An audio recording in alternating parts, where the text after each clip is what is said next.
Numerical values पे काम करते हुए एक और प्रॉब्लम जो आती है वो ये कि आपको डेसिमल प्लेसेस तो रखनी है, लेकिन जब आप किसी नंबर को डिवाइड करते हैं तो डेसिमल प्लेसेस काफ़ी ज़्यादा आ जाती हैं। जिस तरह के इस एग्जांपल में आप देख सकते हैं कि 15 + 23 + 39 डिवाइड बाई 3 किया तो जो आउटपुट आया है वो 25.666 आ रहा है।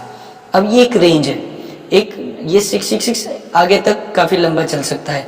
तो आप अगर इसको लिमिट करना चाहते हैं, अगर आप इसे लिमिट करना चाहते हैं कि डेसिमल प्लेसेस तो हैं लेकिन 2 डेसिमल प्लेसेस हैं, 3 डेसिमल प्लेसेस हैं या 4 डेसिमल प्लेसेस हैं, तो उसके लिए आप उस नंबर पे एक फंक्शन अप्लाई कर सकते हैं जो कि है टू फिक्स्ड।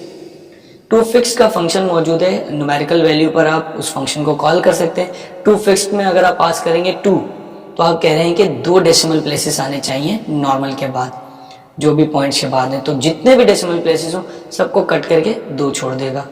आप अगर 2 फिक्स कहेंगे 3 तो 3 डेसिमल प्लेसेस पे रखेगा, 2 फिक्स करके कहेंगे 4 तो 4 डेसिमल प्लेसेस रखेगा। लेकिन आपको 2 फिक्स कॉल करना पड़ेगा, जैसे कि यहाँ पर इस एग्जांपल में देखें आप, average dot 2 fix round bracket 3, आप कह रहे हैं 3 करेक्टर्स यानी कि 3 डेसिमल प्लेसेस रहने देना, तो रिटर्न कर रहा है ये 25.667। अब 3 डेसिमल प्लेसेस तो समझ आ गए इसने रिटर्न किए, लेकिन आखिर में 7 क्यों है? 7 इसलिए है कि इसने लास्ट डेसिमल प्लेस को राउंड किया है, क्योंकि उसके बाद भी 6 मौजूद था, तो उसके बाद भी 6 मौजूद था, तो इसलिए इसने इस थर्ड यानी कि फोर्थ जो डेसिमल प्लेस था वो भी 6 था, 0.5 से ऊपर है, तो इसने थर्ड डेसिमल प्लेस को राउंड कर दिया।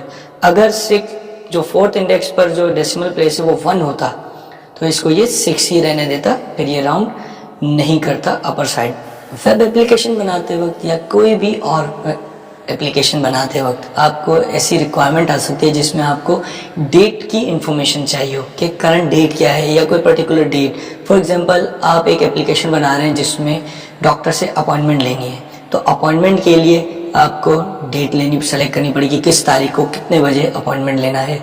इसी तरीके से ट्रेन स्केड्यूल की अगर आपने ऐप बनानी है तो स्केड्यूलिंग के लिए डेट होनी चाहिए।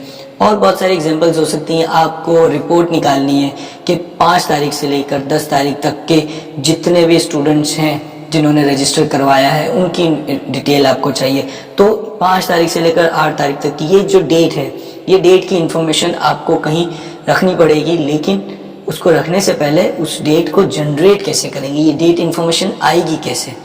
तो जावास्क्रिप्ट में आपके पास एक बिल्ट इन फंक्शन मौजूद है, बिल्ट इन ऑब्जेक्ट मौजूद है डेट के नाम से।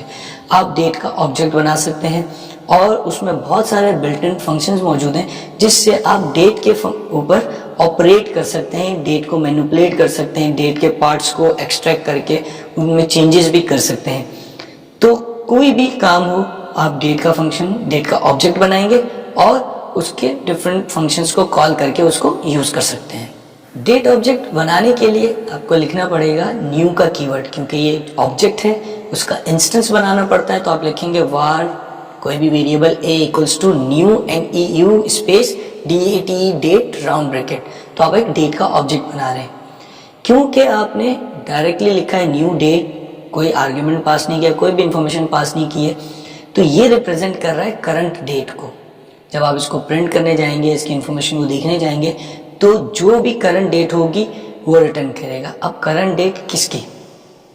जिस मशीन पे, जिस ब्राउज़र में आप ये डेट का फंक्शन कॉल करेंगे, डेट का कंस्ट्रक्टर कॉल करेंगे, ऑब्जेक्ट बनाएंगे, वहाँ जो डेट चल रही होगी वो रिटर्न होगी। अगर इस वक्त मेरे सिस्टम में 5 बज रहे हैं और 10 तारीख है, तो जब मैं न्यू डेट कॉल करूँगा तो वो 10 तारीख के 5 बजे के हिसाब से एक डेट का ऑब्जेक्ट रिटर्न करेगा। जो भी आपके कंप्यूटर की, जिस कंप्यूटर पे वो डेट का ऑब्जेक्ट बन रहा है, जहाँ पर भी, वो रिटर्न करता है। अगर आप जावास्क्रिप्ट के थ्रू चला रहे हैं ब्राउज़र में, तो ब्राउज़र जिस मशीन पे चल रहा है उस मशीन में जो डेट करंट चल रही है वो डेट रिटर्न होगी। अगर आपकी जावास्क्रिप्ट चल रही है सर्वर पे, वो सर्वर कहीं डिप्लॉयड है, तो उस सर्वर की जो डेट होगी न्यू डेट में जब आप डायरेक्ट कॉल करेंगे तो वो डेट रिटर्न होगी। ये एग्जाम्पल देखें, यहाँ पर var date equals to new date, जब आपने इसको प्रिंट करा के देखा तो जो भी डेट थी जब भी ये कॉल किया गया था, ये फंक्शन ये दिखा रहा है आपको Thursday November 7, 2019, पूरा आपका पूरी डिटेल टाइम जोन के साथ दिखा रहा है कि किस टाइम जोन में ये डेट जनरेट हुई है, तो आपकी पूरी डिटेल आपके पास आ जाती है। या आप एग्जांपल देखें, इसमें जो भी करंट डेट जनरेट हुई उसके हर कंपोनेंट, जो भी आपको पूरा स्ट्रिंग नज़र आ रहा है उसमें कौन सी वैल्यू क्या रिप्रेजेंट कर रही है यहाँ पर आपको नज़र आ रहा है। इसमें देखें जो पूरी डेट थी जो जनरेट हुई वो थी THU नवंबर 7, 2019, ये हर कंपोनेंट है। अब जो THU है ये डे ऑफ वीक को रिप्रेजेंट कर रहा है, यानी कि कौन सा दिन है, मंडे, ट्यूसडे, वेडनेसडे, थर्सडे। जो नवंबर है वो मंथ है, जो डे है क्या तारीख है, 7 है, 15 तारीख होगी, जो भी तारीख होगी। ईयर 2019, आवर, मिनट, सेकेंड, यानी कि 11 बजे 44 मिनट पे 50 सेकेंड पे ये डेट का ऑब्जेक्ट जनरेट हुआ होगा। फिर इसमें है टाइम जोन, क्योंकि इस वक्त मैं पाकिस्तान में मौजूद हूँ, पाकिस्तान के टाइम जोन के हिसाब से चला रहा हूँ, तो पाकिस्तान के टाइम जोन जो यूनिवर्सल टाइम जोन है उसके मुकाबले में 5 आवर्स अहेड है। ग्रीनविच मीन टाइम से पाकिस्तान का टाइम जोन 5 घंटे आगे है, इसलिए लिखा हुआ है GMT+5। अगर आप यूनिवर्सल टाइम जोन में हो या यूएस के टाइम जोन में, PST में या EST Pacific standard time zone में, या ईस्ट स्पेसिफिक टाइम जोन में, तो पैसिफिक स्पेसिफिक टाइम जोन में होंगे तो 10 से 12 आवर्स का डिफरेंस आएगा आपके टाइम जोन में। तो इस वक्त ये पाकिस्तान का टाइम जोन दिखा रहा है GMT+5, ग्रीनविच मीन टाइम कहलाता है, और इसका कंपैरिजन होता है यूनिवर्सल टाइम जोन से, क्योंकि पूरी दुनिया में कहीं पे भी डेट का ऑब्जेक्ट बनाया जा सकता है। तो प्रोग्रामिंग में जब आप डेट का ऑब्जेक्ट बनाते हैं तो वो एक स्टैंडर्ड टाइम जोन को फॉलो करता है, जिसे यूनिवर्सल टाइम जोन कहते हैं, कोऑर्डिनेटेड यूनिवर्सल टाइम जोन।